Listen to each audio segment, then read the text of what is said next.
Ready Check Radio.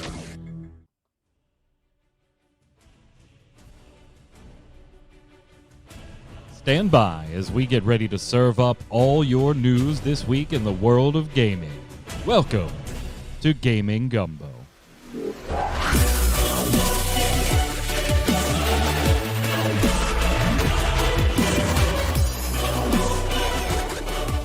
Hello, Internet! And welcome once again. It's Saturday, it's 7 p.m. Eastern. That means here on Ready Check Radio, it's time for Gaming Gumbo, your weekly gaming wrap-up show. I'm your host, Mike Byrne. As always, this is episode 75.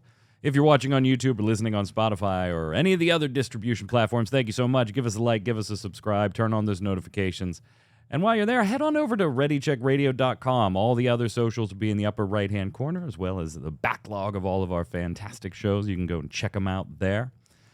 We are somebody in chat, if you're not following, go ahead and follow. We are at 599 on Twitch, so break that 600 mark. But we got a lot to talk about today. Remember, programming note, no shows next week. No Relic Grind Thursday night. No Gaming Gumbo Saturday night. No Torchwick stream Saturday night. Those three things are canceled. I'll be traveling to go spend the weekend with Torchwick at school for like a family homecoming weekend. So no shows. But the regular streams with Tarkoth and my Monday Final Fantasy trading card game streams, like those are all as normal. It's just Relic Grind, Gaming Gumbo, and Torchwick stream Saturday are canceled. Joining me today to talk games, it's Mr. Troy Blackburn. What's up, Noob Fridge? Been under the weather, probably sound a little rough today, but show must go on. The show must go on. Like, I was worried. Like, I was checking in on you and not getting any reply. I was like, you might be dead. I spent my week in bed enjoying. Is it the Rona? You got a flu, allergies? No, what's going on? It's not the Rona. I think it's I think I've got a really bad cold, and I think my throat is sinus drainage has made my throat hurt really bad. Oh, fun stuff. Fun stuff. Yeah. Also on the line, resident artist of Ready Check Radio, Yod. What's up, sir? Sounds like he's got that 5-pack a day smoking. He definitely does. He's like, come here, give Grandpa a kiss. Oh, got the artist on. He's like the field reporter because he's looking at the show notes on his iPad. I am. So he's like, well, Anderson, we talked to we talked to the Prime Minister. This is what they had to say. Like, what the frick we're doing, because I can't remember anything these days. Well, it's not even having to remember it. I sent you the show notes, and then later you were like, are half of them missing? I'm like, scroll down. I don't know what to tell you. I don't know. My brain has just been fried lately. Did you just add this miscellaneous section? Dude, that has been in the show notes for every show so far. Yeah, I don't know how I totally missed the miscellaneous news. Yeah, but episode 75, Havoc. Yeah, 75. Yeah, wow. I know. We're closing in on 100 for Relic Grind. We just did episode 84 this past Thursday, and then 75 here on Gaming Gumbo, because this was the one that was like most affected by my theater programs and shit like that. So yeah, we are. So we need that extra sub to make it 600? There not a sub, just a follow. Yeah, one follow will make it 600 on Twitch. One more follow. Gents, let's get to it because we do have a lot to cover. And it wasn't like anything huge happened, but there were bigger bits of things from companies. So let's start with the Witcher developer CD Projekt Red. They actually dropped a roadmap this week, and you would expect, like, we saw their reveal, gang, of like the Cyberpunk expansion a little while ago, and this like renaissance of Cyberpunk 2077, due in no small part to the success of Edge Runners, of course. And so, which means every failing game needs an anime. Just make an anime. Just make an anime. Yeah. And so we kind of like, I'm sure, expected to probably see more Cyberpunk stuff and things like that. But they actually went ahead and were just like, hey, we're working on 5 things. And oh, by the way, we have a new studio. In fact, we bought 2. Yeah, that's kind of crazy. Just, okay. So they bought 2 North American studios, Digitalscapes and the Molasses Flood. And they're hoping that those are kind of like going to amp up some of their development base and work on some of the games. They also added an individual new CDPR studio in the United States. So that was not one existed. They, branched out into their own United States branch. So they are spreading some projects out all over the board. And so in addition to stuff we already knew about, right? The Edge Runners anime, the Cyberpunk 2077 expansion, like all that stuff. They announced 5 new projects, Troy. 5. They were just, here you go. Have 5 projects. Now, some of them... everything we're working on now and in the future. Yeah, and some of them are tied to, things like Cyberpunk, and some of them are tied to things like The Witcher, and then there are new things. So first up, we've got Projekt Orion. That's going to expand the dark future universe that Cyberpunk 2077 is set in, and that's going to release after the 2077 DLC Phantom Liberty, which is the trailer, the B-roll that you're seeing here. That's in-house by CDPR at the United States location. So that new office in the United States, this is what they're doing. And in the official announcement, it said it's going to take the Cyberpunk franchise further. Okay. I don't know. No. I mean, it is Project Orion, so maybe Orion's narrative moves forward a little bit. Like, I don't know. That seems like where they're going. Also, does it replace 2077, or is it in conjunction with it? No. As game-wise. Yeah. I would assume this is in conjunction. This is like in the same universe, separate game.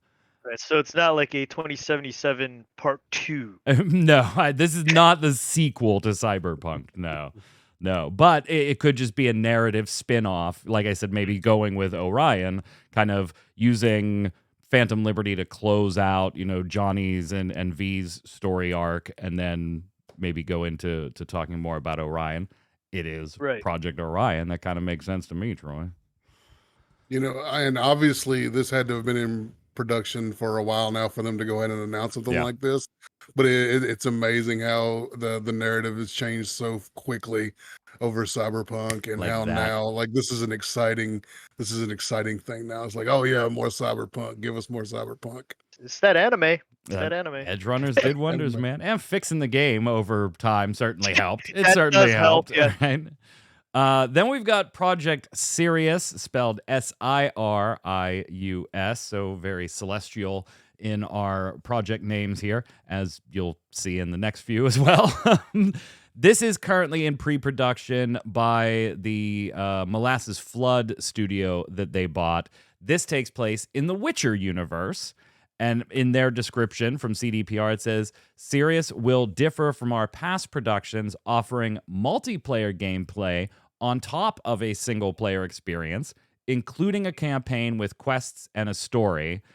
Based on the game's limited scope and the announcement language, this probably isn't going to follow Geralt. Like, this is probably going to be exactly what you were kind of talking about, Yod, an full offshoot project. But this one, more Witcher, so yay. Right, more Witcher. It almost, to me, sounds like it could be a live service if they wanted it to be. That's exactly what I was thinking. It sounds live service to me. Right. So you create your own character, and you go, like, kind of like Destiny and your looter shooters, where you create your own character and you go off and collect weapons and, team up with people for dungeons and stuff like that, without being a full-on MMO. At least that's what it seems like to me. I don't know. I mean, it says that it'll have multiplayer. Like, I feel like they would have gone a little further than just saying, hey, it's going to offer multiplayer gameplay and on top of a single player experience. Like, I don't know if is that how you would describe Destiny 2? Because to me, it wouldn't. That would describe more. Thank you, Justin. That's a perfect example. That sounds a little more like, like a Monster Hunter or something like that, where there is this single player experience. And by the way, there is a multiplayer layer Avengers, on top. The Avengers was kind of like that, though. It was a single player experience with multiplayer.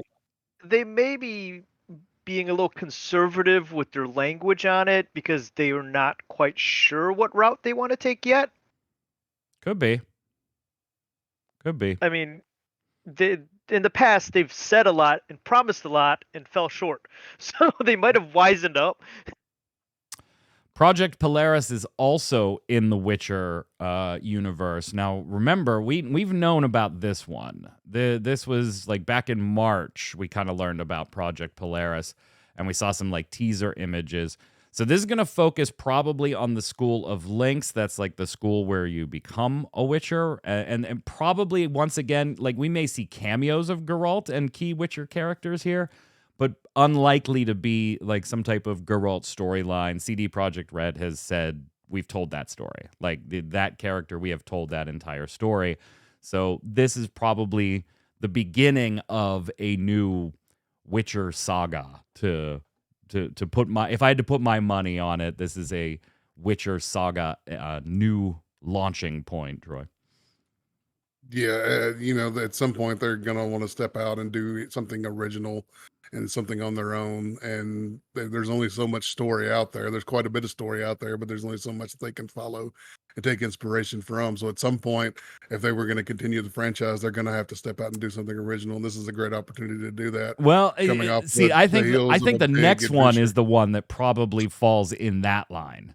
Like truly new, original in that universe. Because Project Canis Majoris is also in the Witcher universe, but this is a single-player, open-world RPG based in the Witcher setting. It's not, they said, going to relate to the Polaris narrative, nor will it be connected to the original trilogy. So I think the Polaris narrative story, kind of, since that focuses on the School of Lynx, is still technically like in the Geralt era, or could be, with him making cameos and things, where this sounds like exactly what you may be talking about, which is, all right, let's go tell a new story. It's going to be developed by an external studio headed by experienced developers who have worked on past Witcher games. But not one of the studios he just purchased. No. These are separate, but in conjunction. In-house, with them. yeah. This one's in-house. Yes. Or it's not being developed in-house or by Yeah. either studio. So Right. we don't know, like, who's working on this one. Rebel Dogs and Dark Passenger. Both studios have unrelated projects in the works. Both companies have professional connections to the Witcher IP in general. So there's who's heading that up. And then the last one, Project Hadar, is a unique IP that's been in incubation since last year and is still in the concept phase. We don't have a lot of information about this one at all yet, but this is something beyond Witcher, beyond CD Projekt Red, or Cyberpunk, which I think is definitely space CD Projekt Red starts to need to move into to continue to be as successful as they have in the past. Yeah, they're going to have to develop their own IPs, definitely, and create their own universes if you're going to continue to be successful into the future. And speaking of a space that they haven't been in before, that's an opportunity right there for them to go to space. Yeah, Space is very tempting. And everything in those project names is space related. Is celestial body related. In other CD Projekt news, though, co-founder Marcin Winski is stepping down as co-CEO. The message on Twitter reading, "Hello or hi everyone. Today I have some news that's both important to me and the company. I'm beginning a brand new personal chapter at CD Projekt Red, as I will submit my candidacy for the role of chairman of the supervisory board, leaving behind my joint CEO role. By the end of 2022, I'll hand over my duties to my colleagues from the board. For me, this is a huge moment. I've been at CD Projekt for almost 30 years, and I've seen it go from a handful of passion-driven rebels to an internationally recognized developer of story-driven role-playing games loved by millions globally. Back when Michael Kaczynski and I founded the company, I don't think either of us would have been able to imagine this incredible journey, not even in our wildest dreams." And then goes on to, of course, thank everybody who's helped make the company what it is today. But not going too far. This is not a situation where somebody's leaving and going to do their own thing. They're gonna try to try to head up the board now. So like, He just wants a different job. That's all. Same company, different job. yeah, kind of weird. Like, I don't know. Chairman of the supervisory board, I would assume is still like prestigious and high up with the company, but probably doesn't come with the responsibilities of a co-CEO. Yeah, I'd imagine your day-to-day probably Yeah. becomes a little easier. And that's Less like, I stress, still want to yeah. be a big deal in this company. I still want to be a part of this Mhm. company, but I'm tired. I've been doing this for 30 years. Like, Let me go sit over here for a while yeah, and and tell me if totally you need something. totally deserving, right? Like, Oh yeah. you put your time in. But if he's submitting his candidacy, like, who votes no? Like, do you really vote no? Right? This is one of the guys that started the damn thing. Yeah. Are you gonna say no to him? The only reason you're on a board and a board exists is because 30 years ago, Right. like, you go, no, this ain't the right guy for the job. Guy that founded the company, been here 30 years. Wrong guy. Wrong guy. I feel like if they're the wrong guy, there's been problems for a while. Like, Yeah. maybe yeah. this should have been addressed a little earlier. And there's actually no exaggeration in the statement either that he took him from a little scrappy development Yeah. studio to internationally recognized. Yeah. Like, that's 100% truth. Speaking of Yeah. things being shaken up in a company, Yeah, other shakeups are happening in other companies. Ubisoft is creating a global creative office. Yeah. Now, if you don't know what that means, exactly sure what that means. you're not alone. And what's weird is the company already had a chief creative officer who presumably would have headed up such a division, right? A global creative office. More on that CCO in just a moment, though. The office itself is apparently designed to give a little more autonomy to the specific Ubisoft game studio. Excuse me, burped. The overall goal is to boost creativity and ensure the highest level of quality in the execution and delivery of Ubisoft's games. They want to move away from a centralized organization to better support key segments of Ubisoft's portfolio strategy. Building on the group's vision, each poll will leverage its expertise to dive into the specificities of its audience, game design, and tech. And while all this sounds great, right? Let's give these studios a little more autonomy. Let's let the Assassin's Creed team do their things. Let's let the artists do their things without this like rigid hierarchy. I've always found that sometimes if you don't do this exactly right, Yod, it ends up being a little bit worse because then nobody's really sure where you go to get approvals for things. Right. You don't know who's above you. You don't know who you're reporting to. And creating a global creative office, whatever the heck that is, to me almost sounds like you're just creating another group of people in control rather than one person in control. Which, once again, could be much, much worse. Yeah, it just has that effect sometimes where it introduces just ambiguity and like who actually signs off on things. Like, I hope this works for them. Ubisoft could definitely, employee-wise, need some good news, and maybe this is a little bit of a loosening of the reins, Troy, that have kind of constrained a lot of things. And we've heard Ubisoft employees in the past complain about like certain levels of management, setting aside harassment and stuff like that. Obviously, that's a different beast, but just in the normal flow of getting ideas approved and things like that, it being very constrained and one or two key decision makers on big projects. And so their vision is the one that goes, whether that vision's right or wrong and what the team thinks along the way, not mattering. Maybe this will help with that. And I think gameplay-wise for the players too, this could be a good thing as well because all of Ubisoft's games have a tendency to look very similar and play very similar. You climb the tower, unlock the thing, go explore the new zone, climb the tower, unlock the map, go explore the new zone. A little bit of autonomy and a little bit of freedom within that system to do something a little different from that studio, from that publisher, would be fantastic. So you need somebody to head it. Skull and Bones, right? Yes, Skull and Then you Bones. get Skull and Bones, right? You need But somebody yeah, to head it. you You know. need a chief creative officer. And luckily, they have one. Igor Mansow has had that position for about a year now, a little over a year. He took over for Sergei Haskoe, who left under allegations of misconduct, a little over a year ago. Oh, shit. Hold on. Igor's leaving the company. Yeah. Uh, They don't have one. Little over a year, Igor stepping out. Igor has expressed his desire to step away from Ubisoft, wrote Yves Guillemot in an email that was obtained by Kotaku. And they continued to just say that the reorganization that they're doing will simplify how projects are overseen through development, allowing for further flexibility. From now until Igor's departure at the end of November, Igor will be dedicated to accompanying the evolution of the structure into specific poles organized by key segments for Ubisoft so that it's better adapted to the variety of our portfolio and unique needs of each project. Man, there's a lot of meaningless buzzwords just smacked together into a sentence, huh? A little bit. Just let's throw them Just all a in little there. bit, yeah.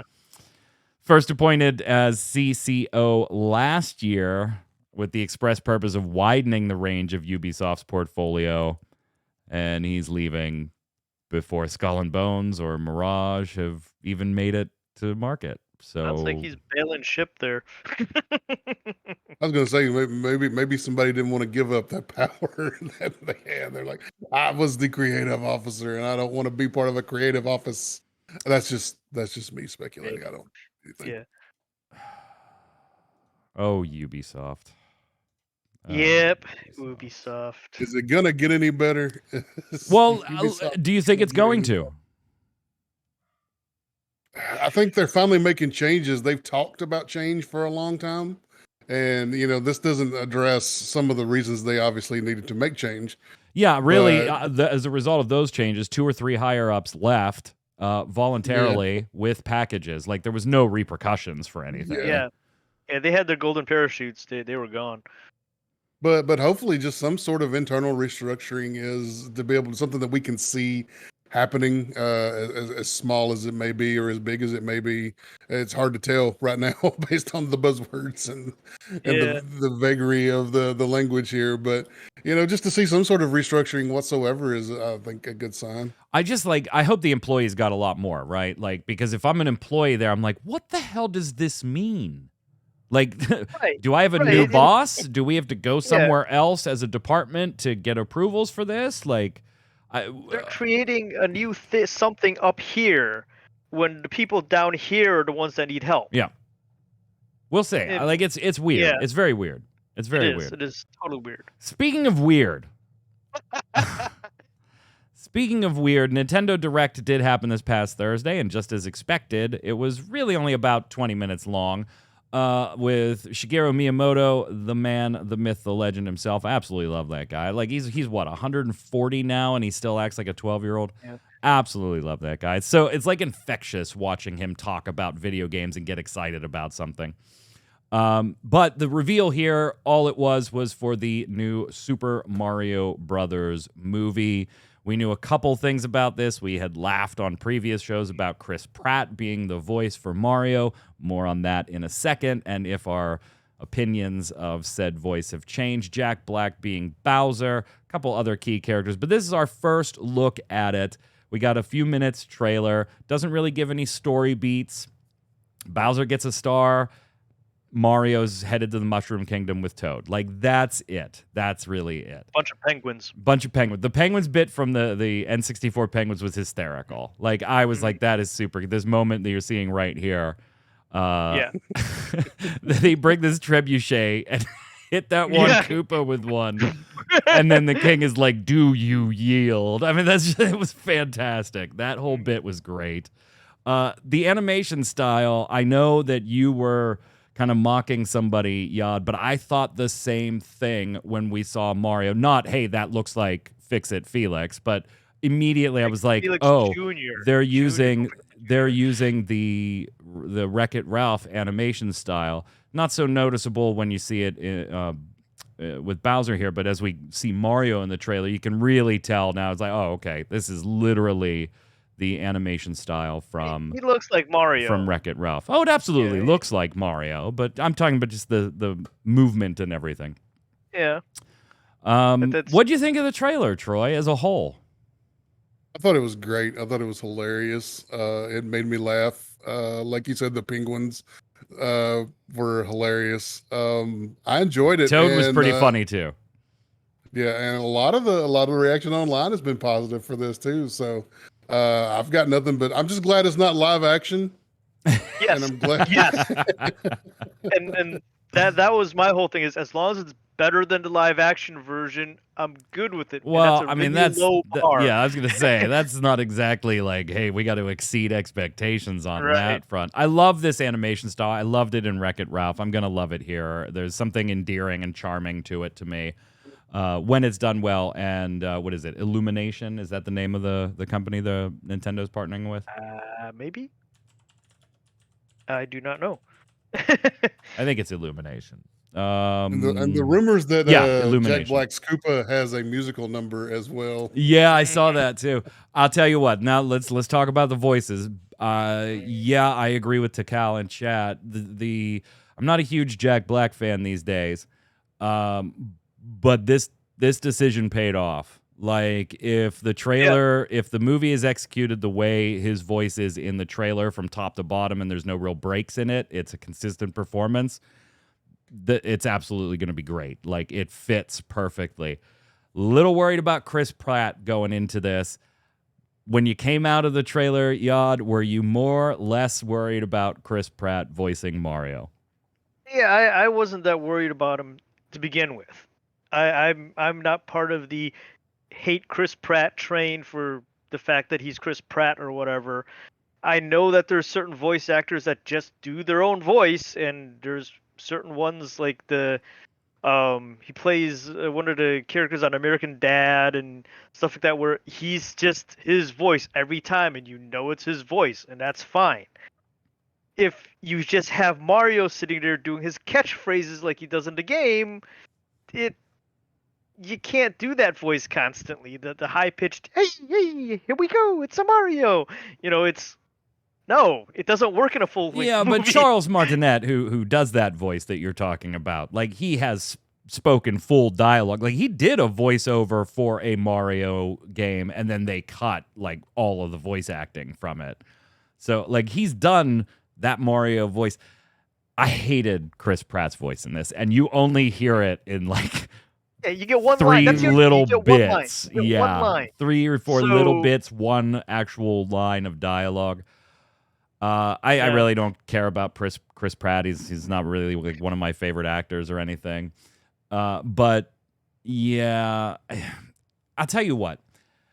When you do a movie, like, let's go back, Troy, to Star Trek, right? We come from the era where we watched Star Trek and Leonard Nimoy was Spock, right? Then we get to the newer ones, and not only is the voice different for Spock, but it's a different actor in Zachary Quinto, right? That stuff happens, and it's a little jarring at first, but if they pull it off, then you kind of get used to it. But those things typically come with the whole, not just the voice changed, but the character changed. Like, the actor changed. Like, Leonard Nimoy does not look like Zach Quinto. In these, like, voiceover scenarios, in your head, you know Mario's voice. You've seen Mario. Mario doesn't look any different, but his voice is now different. It's like when I went and played Metal Gear Solid 5 for the first time, and it was Kiefer Sutherland voicing Snake and not David Hayter. But Snake looked the same. Like, it is absolutely jarring to me, and maybe I'm in the minority on that, and that's fine. But it actually bothered me, and I only heard like snippets of it. So I have no doubt the quality of the movie is going to be high. If this trailer's any indication, Nintendo sinking a lot of money into it. I will probably enjoy the movie, but at no point do I see myself walking out of the theater going, you know what, Chris Pratt was pretty okay. I mean, it all depends on how he's written, I think, and how they direct him. Because that is, like you said, with the Spock thing, Leonard Nimoy not being anymore.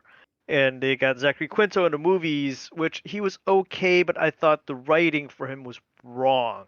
And then there's the Spock that they have on Strange New Worlds, which I think they're writing him well in that, and I can actually believe that that version is the same as the Nimoy version at Hey, this point. man, I've been in a lot of stage shows, done a lot of camera work, worked with some great directors. If you hire somebody that's just wrong, they're just wrong.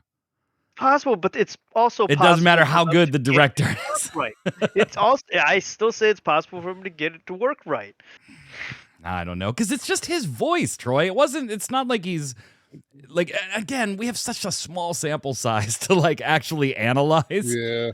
And But at the end of the day, I think it's just going to sound like Chris Pratt. Yeah. And I like Chris Pratt.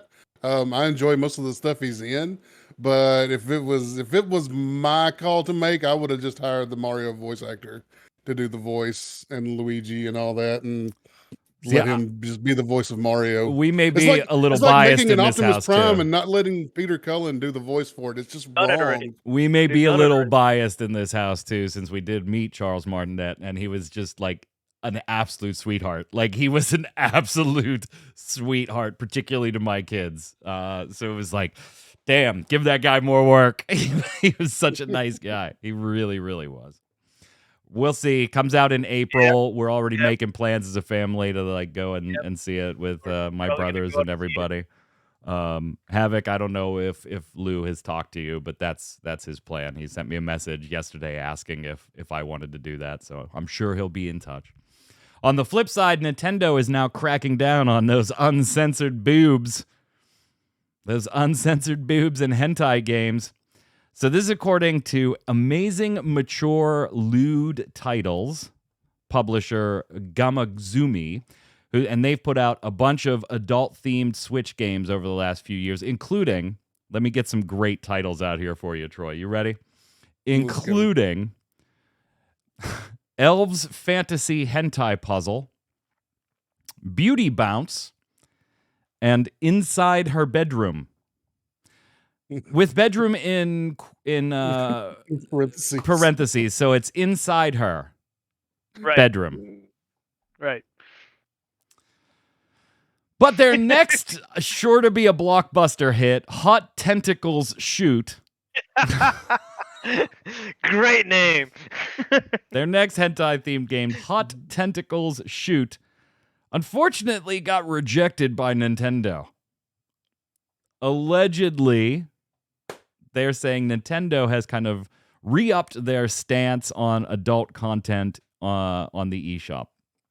They said, we received an answer from Nintendo, and now we have a confirmation that they do not allow uncensored boobs on their console now. Basically, obscene content could damage the brand and infringe its policies. This means that now all games with boobs nudity should be censored, and that's why our game, Hot Tentacles Shoot, was rejected in the first place. Also, our recently announced game, Elves Christmas Hentai Puzzle. The Christmas version. Nothing says the holidays like sitting in the living room on your Nintendo Switch and doing some hot hentai puzzles. Was Elf. also Hot rejected. hentai elf. Yeah, was also rejected due to having nudity. That's all the info we have so far. We'll try to send the games without nudity for approval again and see what they say and update the thread if necessary. Now, they do still have other titles on the Nintendo eShop, such as Fantasy Tavern Sextet, Panty Party, and Doki Doki Pants.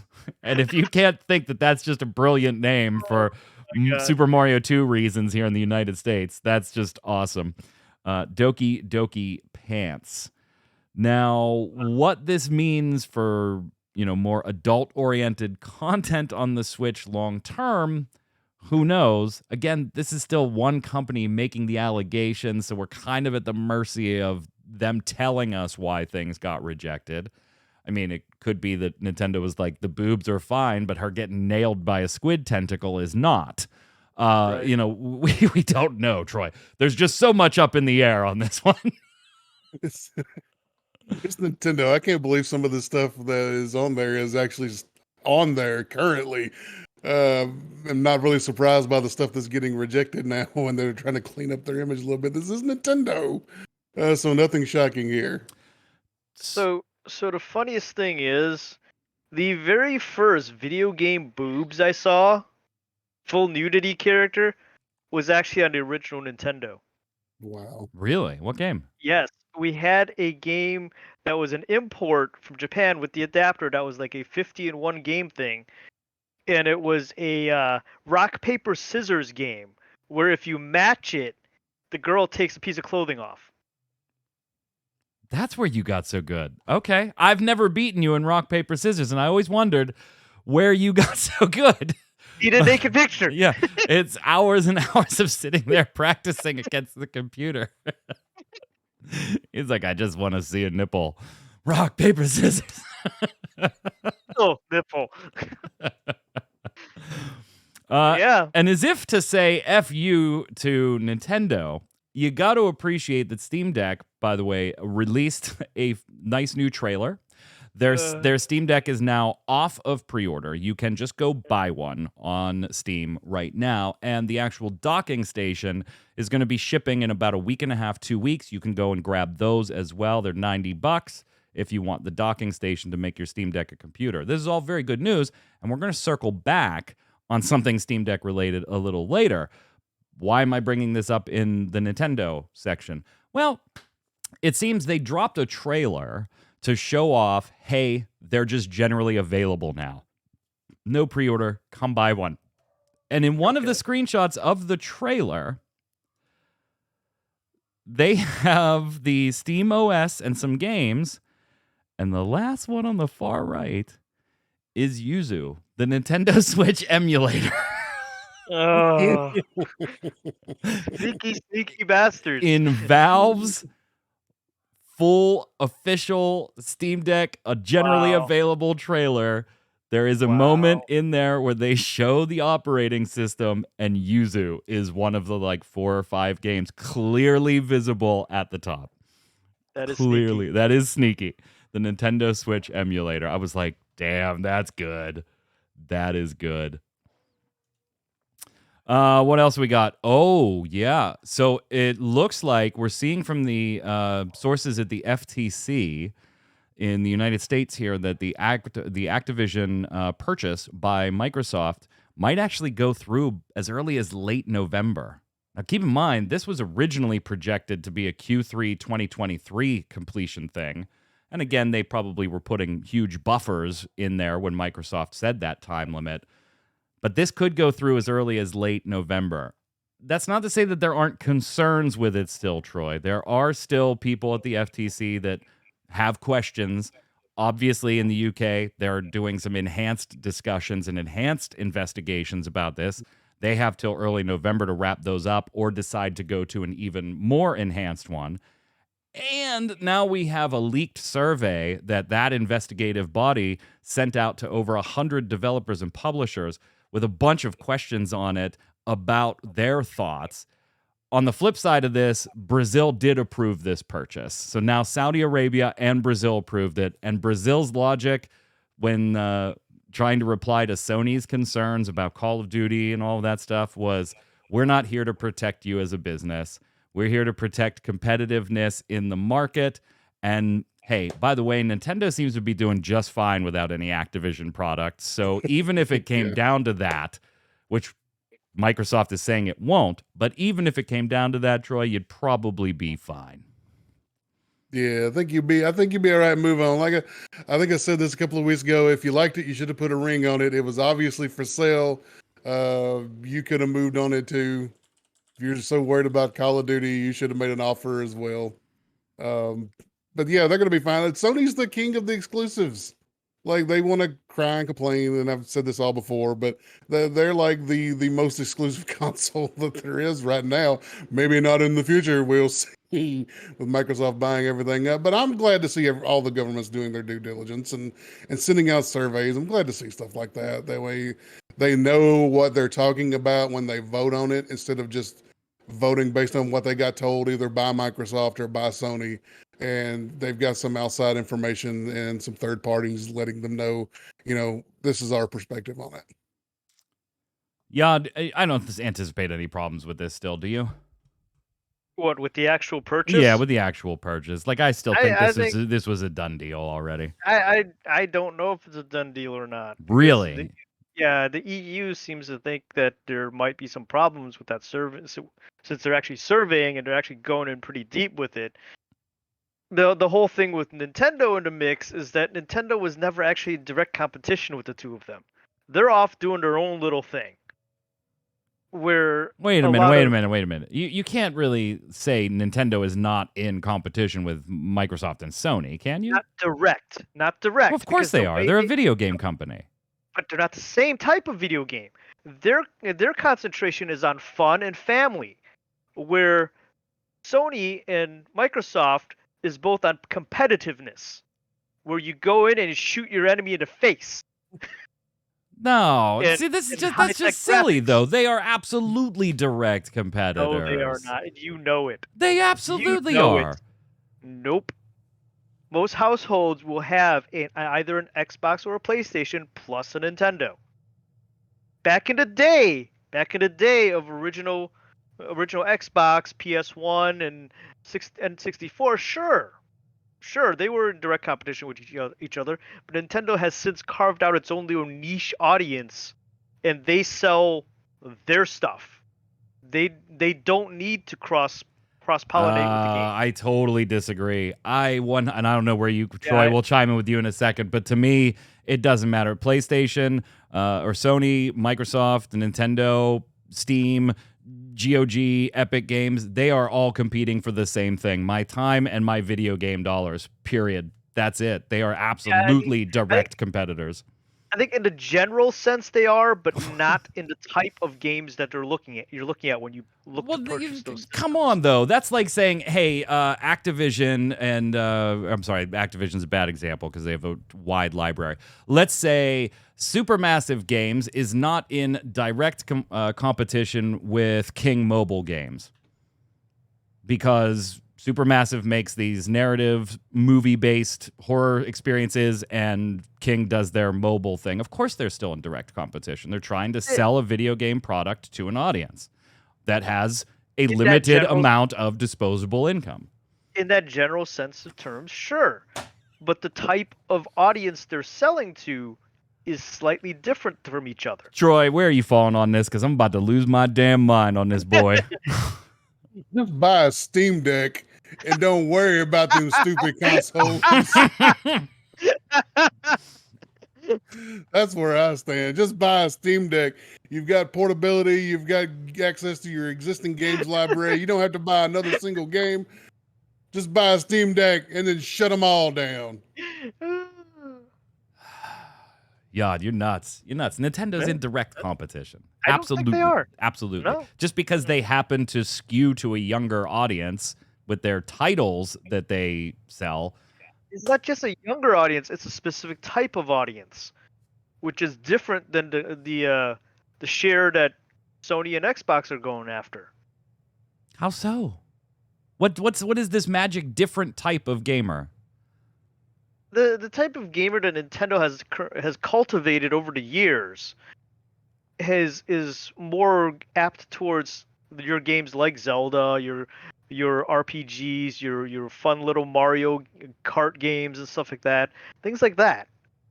Okay, but you're talking about Nintendo's personal first-party titles. That's just a small subsegment of their business, and I still think it's direct competition, but even if I wanted to give you the benefit of the doubt on this one and say, okay, you're saying that there's a very targeted audience for Nintendo first-party titles.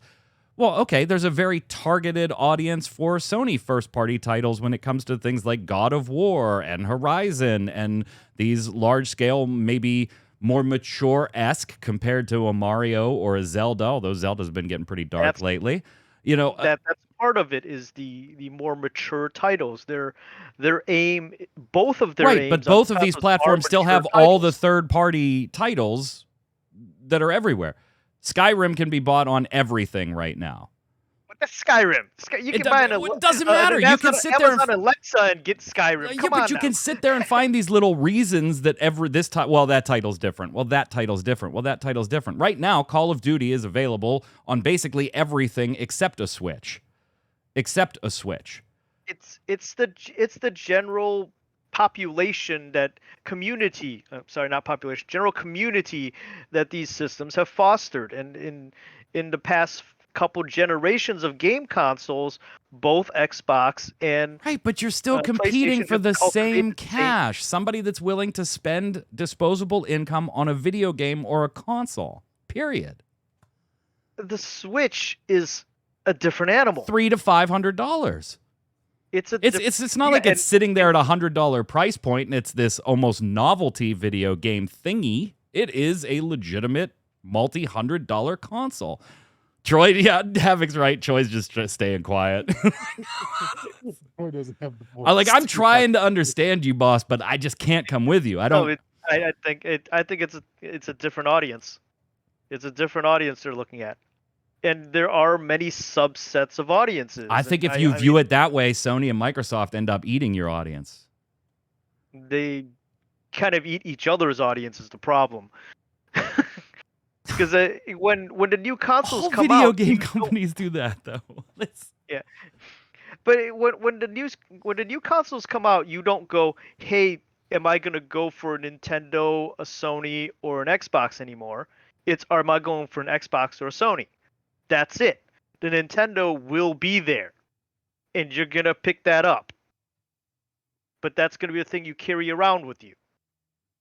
Wait, no, now you're making a specific argument about this specific generation of console, though, which was very unique compared to even Nintendo's own previous console generations. But that's where Nintendo is headed.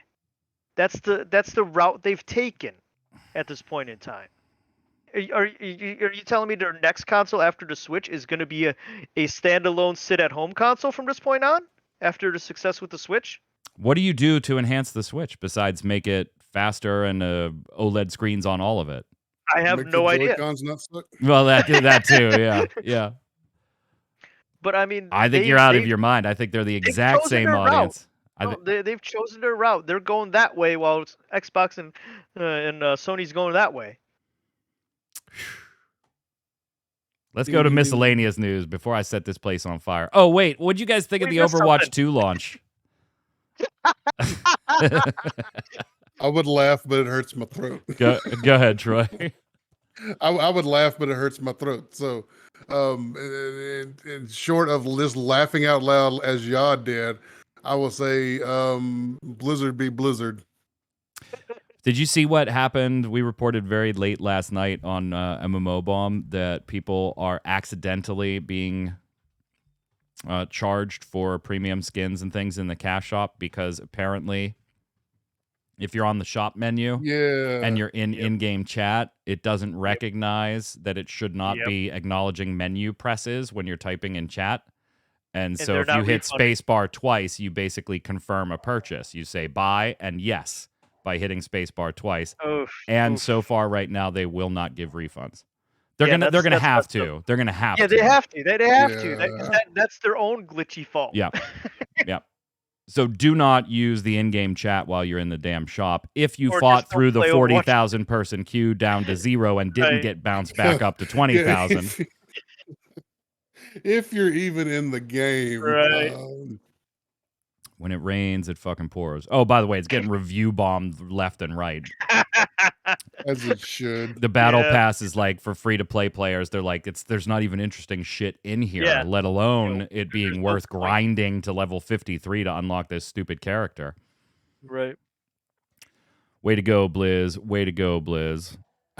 They can't even accidentally do something. I didn't see that one, Frey. Freycore in chat says, did you see the guy got a quad kill, then teabagged, then a mysterious network error right after the teabag? No, I didn't see that one. Wow. I didn't see that one.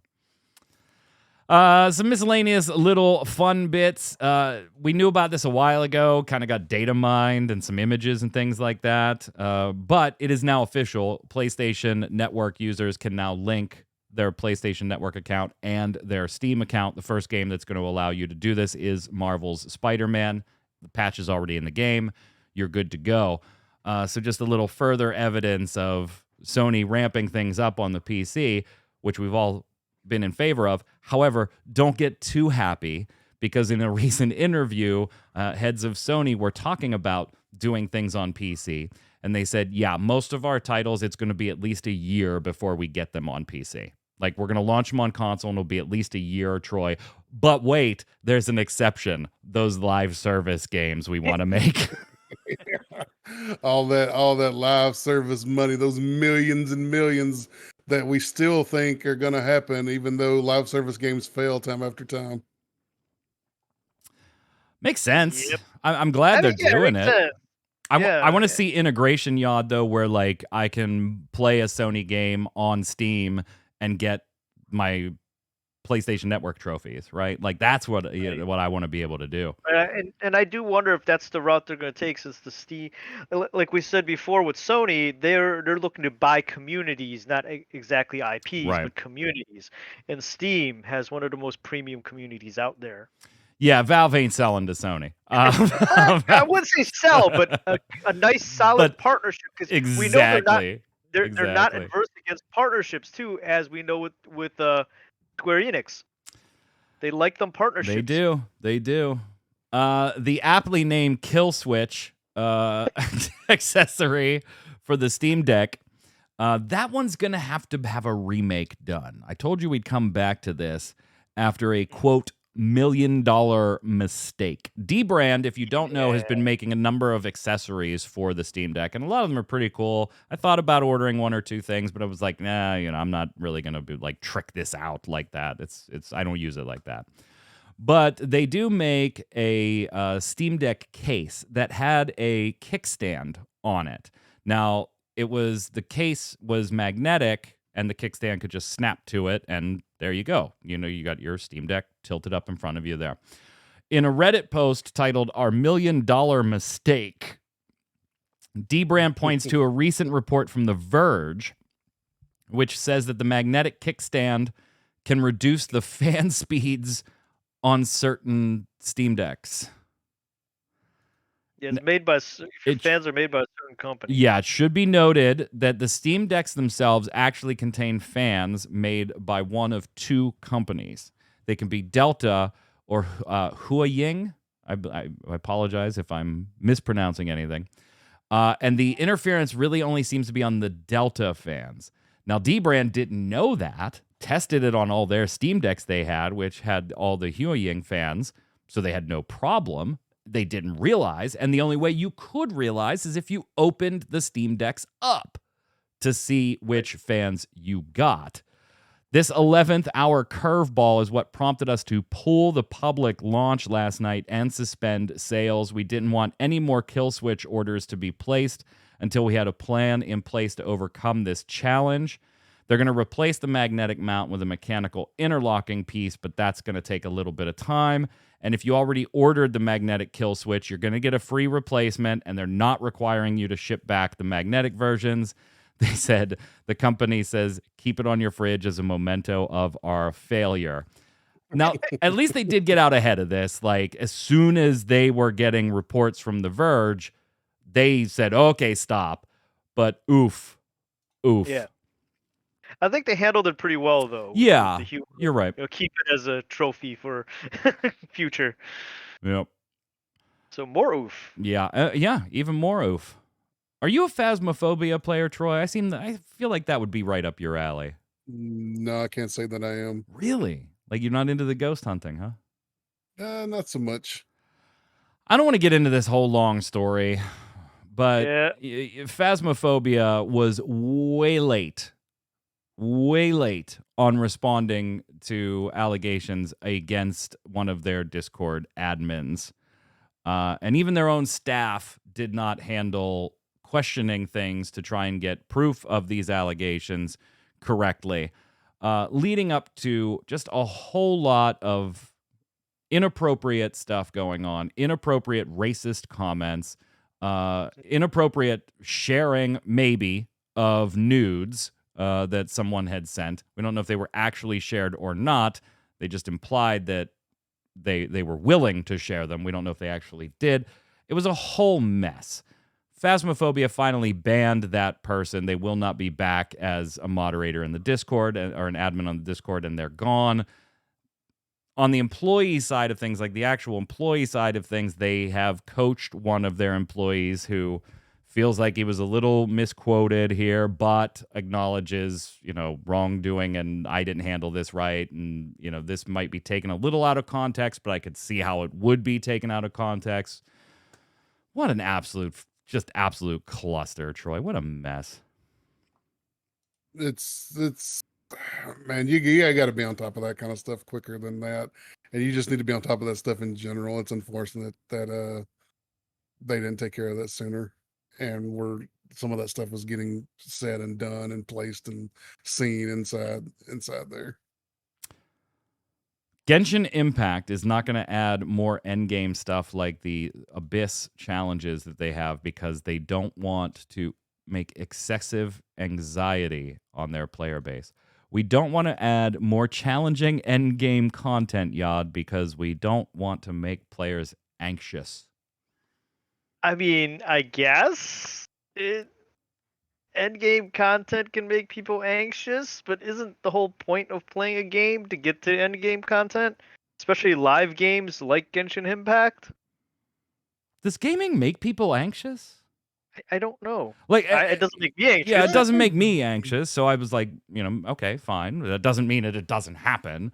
But does like anybody play like an MMO or something? Like, and the word. So even like maybe like a little social anxiety, I can understand with some people in like an MMO, right? Because if I screw up, the group's going to be mad. That kind of whole dynamic. But we're talking about Genshin Impact. I guess it's a single player game. Yeah. Yeah, like you said, in an MMO or whatever, if you're playing in a group with people you aren't actually familiar with, like in pickup games or whatever, in raids and dungeons, but normally in multiplayer games, I don't do those things unless I know the other people I'm playing with, at least one other person. Right. So, I don't know. Weird. Yep, definitely weird. Last thing before we hit some anniversaries here and then call it a day. I love old school dev stories. Did you guys ever read Console Wars? Mm-hmm. No. You did, Yad? Yeah. That's a great book. I mean, a lot of it's novelized and that, Oh, yeah. but whatever. It's I love old school dev stories, not being just a gaming fan myself, but also just, a software guy. Ultima Online's Tim Cotton, in an interview this week, was talking about developing Ultima Online and running into the problem of item duplicators and large-scale duping and selling of items. And so they were able to identify the problem and saw the duping ring stretched across multiple servers of multiple distinct groups, not necessarily working together. They had all evolved the same behaviors, though. Make a bunch of UO gold from duping these items and selling them, and then selling the UO gold on the secondary market for cash. So how did they fix this, like back then in the Ultima Online days? Like, we've seen this now, and we've seen how different companies may or may not have done it the right way as far as from their players' perspectives. How did they handle it back in Ultima Online?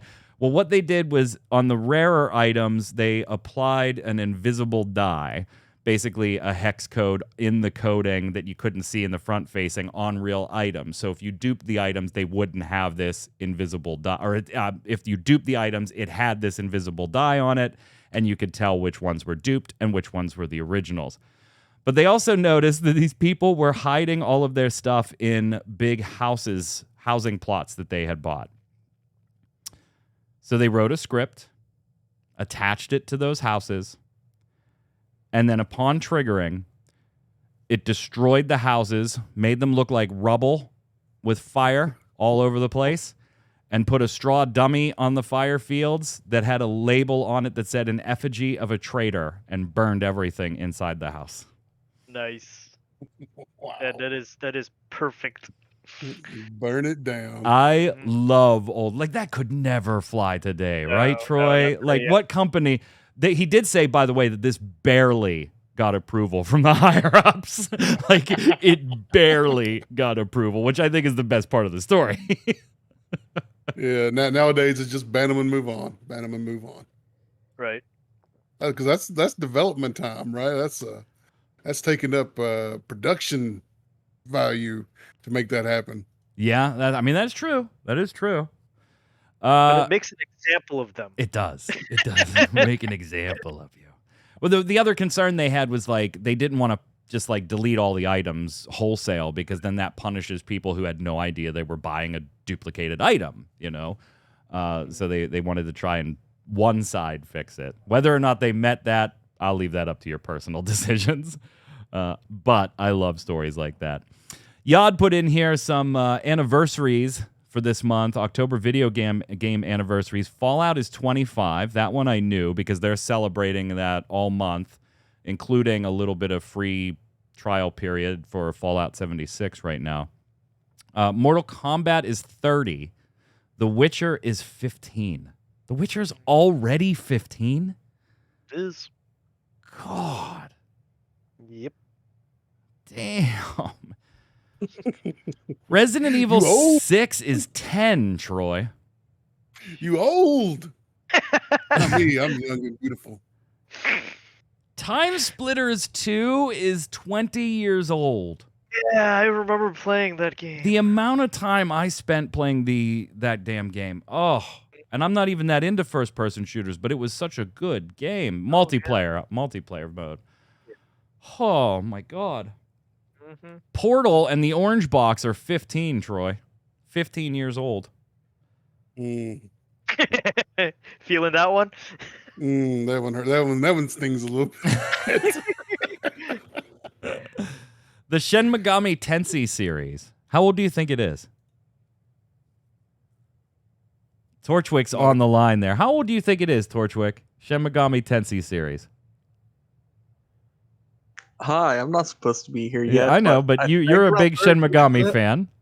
Because Persona's doing their 25th or 26th this year, so Shin Megami Tensei would be somewhere around 30.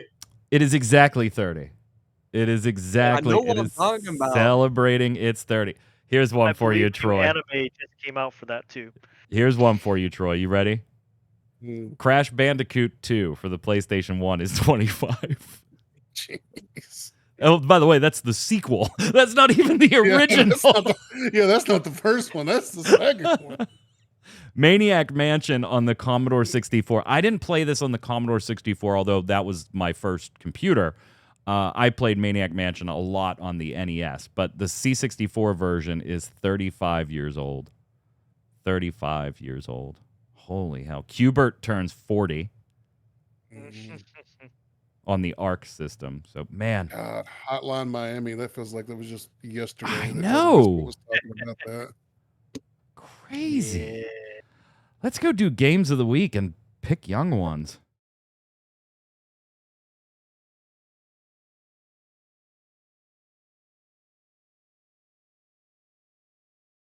Episode of Gaming Gumbo here. It's where all three of us are going to give you a game. Could be a board game, card game, video game, mobile game, whatever. Something we've played, playing now, or have never played, but just think you should check out. And you let us know in the comments on YouTube or on ReadyCheckRadio.com which one of us gave the best recommendation for this week. Remember, no Gaming Gumbo next week or the Relic Grind or Torchwick stream next week. All other streams as normal, including Final Fantasy TCG. And then we'll be back the following Thursday and Saturday with both shows. Yod, what do you got for us this week? She can make us feel old again. Because this past the 3rd of October, my favorite anime, Macross, turned 40. The first episode aired on October 3rd, 40 years ago. So I am choosing Macross VFX 2 from the original PlayStation. Oh, all right. Going with a little PS2 love. Okay. What do you got, Troy? Original PlayStation, not PS2. Original. What do you got, Troy? If you like the new Dune movie and you want to fight to control the spice, Dune Imperium is a super fun game that I played just last weekend. It's a tabletop game. It's deck builder meets worker placement, as well as some fighting and control over faction influence. and you want to control the world of Arrakis and control the spice, baby. The spice must flow. So it's really just GTA with a sci-fi skin and some space crack and a Jesus allegory, right? Yes. Okay, gotcha. Gotta love that spacecraft. Gotcha. Gotta love spacecraft. Gotcha. I'm going to go with Warp Forge, Warhammer 40k Warp Forge. I've been doing a lot of messing around with some titles from the Steam Next Fest, which has just been fantastic.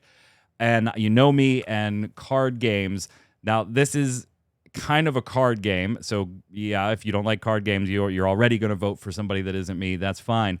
But I like some of the things they're doing in here. It's a very limited demo because the game doesn't come out for a little while, but definitely worth checking out. I really did like one mechanic in particular, and that was when you have a character fight, it can have both a melee and a ranged attack power. It's not just its attack power is 4. It might be 4 in melee and 3 in ranged, but that can avoid taking damage back from other creatures.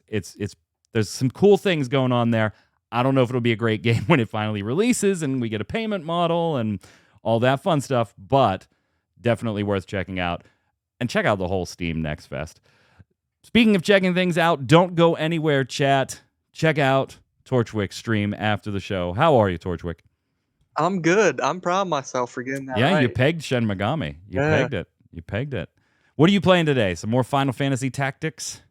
Indeed. We're Yeah, gonna and your continue where we left bullshit off. tactics at the end of last week's stream the week before, actually paid off. Yeah. All black mages, baby. Like, you I lost to can't that believe it fight worked either. multiple times, and you were like, all right, I got a few minutes. We'll just screw around before the end of the stream here. Oh, whoops, cleared it. I can't believe it worked either. And I don't know if that bodes well for the rest of the game, because I might just have to keep doing shit like that. It was absolutely amazing to watch. Absolutely amazing. Are you enjoying it? I know you Oh, yeah. like tactics games, like the Fire Emblem series and everything, but going back with an older style one, what are you thinking? I am really liking it. There are a few mechanics I don't quite understand, but I feel like that's just because I don't have the little book that will come with it. The instruction book. Yeah, I can't blame the game on that part. Don't go anywhere, chat. Torchwick will be live in just a second. We'll be live with this show 2 weeks from today. Until then, Yod, where can everybody find you? Yad Artworks on Twitter, Yad Artworks on Facebook, and back here on Gaming Gumbo. Troy. On Twitter, YouTube, Facebook at Noob Fridge. I'm Mike Byrne. You can follow me right there at MagicMan1, but more importantly, follow at RC Radio, RAIDEO on Twitter, and you'll know every time we go live with a podcast or a stream. Until next time, stay safe. We'll see you on the servers.